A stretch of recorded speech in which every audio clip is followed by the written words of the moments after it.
Bismillah, mana bu da Allah'ın kudreti ekan da. Bizde bunda kichineke ele oldu, su chiqib qoldi ele. O sel жүрүп кеткенде жабылып калды эле да, чоң булак бар эле. Ошондон мо кичинекей болуп ноодон эле агып калды эле да, кичинекей турбадан эле. Бул Алланын кудрети экен.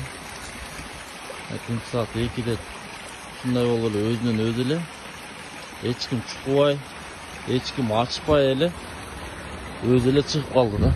Чоң суу болуп. Ана мына биягында эгиз мечит болгондуктан дагы эгиз булак болуп, эки булак болуп чыгыптыр да бул. Көрүп атасыздарбы? Эгиз мечитке эгиз булак болуптур. Машалла. Бул да Алланын кудрети экен да. Мына бизде бияктын баарын поля сугаргандай эле болуп, мына каптап кеткен да. Жолго чейин чыгып.